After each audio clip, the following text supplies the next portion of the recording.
Ayan mga kapanda, magluluto tayo ng talong guys. So, diba? Talong with oyster sauce. Saglit lang to guys. Ayan. Ayan guys, silagyan ko na ng mantika kanina.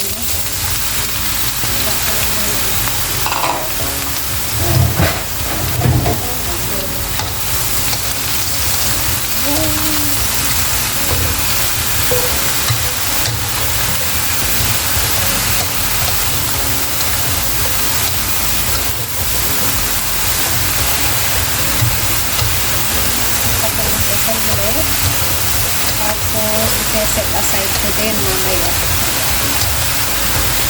Ayan.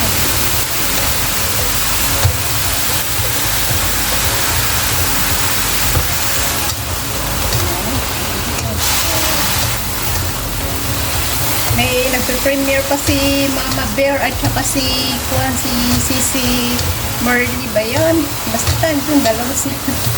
Ay, yes ko ba? Hindi na ako nakadot-dot. Hindi, magdot-dot muna ako doon sa kanila. Set aside ko na lang muna to guys. Set aside muna natin yan. At gagawa tayo ng sauce. Yan, lagay tayo ng oyster sauce.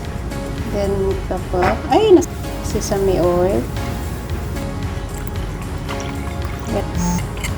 Mix lang natin yan guys.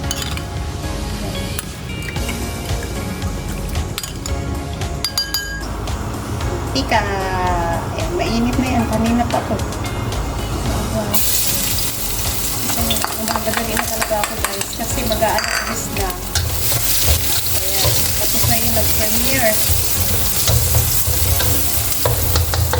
Ayan, masulog na. Kakapindot ko dun sa nag-premiere.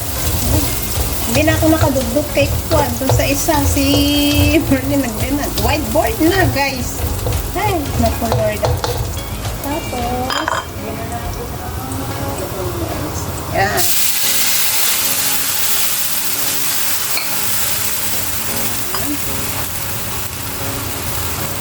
Mekos-mekos lang na luto ko guys. Alas 10 na. Hindi pa ako ito palang gulay namin ang iluluto ko guys. Mamaya mag-prep ako ng pork chop. Tapos, lagyan natin ng cornstarch.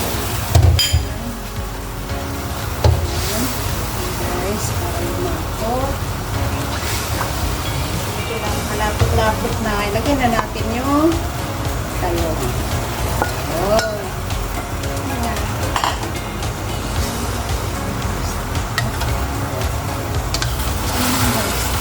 Sarap sana kung may sili, no?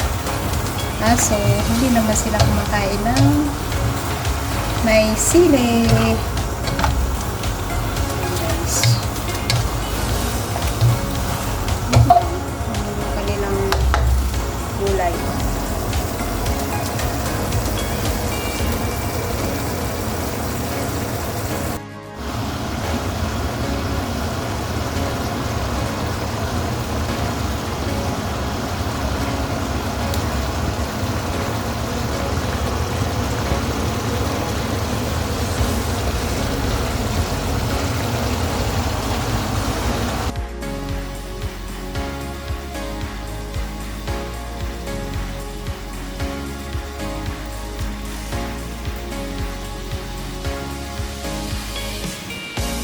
Ayan na guys, ang aking niluto. Simple lang ang gulay namin guys. Talong with oyster sauce. Ayan lang. Okay na sila. Lagyan ko sana ng sili kaso wala eh. Wala rin ako spring onion. Ayan. So, marami po salamat sa ating silent viewers, members, super chatter, all YT team supporters, OFW, YT host na nagpapasugod sa ating premiere during the day and the night. Maraming po salamat and God bless. Mama, chup chup. Hindi pa ako nakaluto guys. Piprito pa ako ng pork chop. God bless! Ingat! Gusto lang guys. Sarap kasi hindi siya masyado maalat. At saka masarap siya.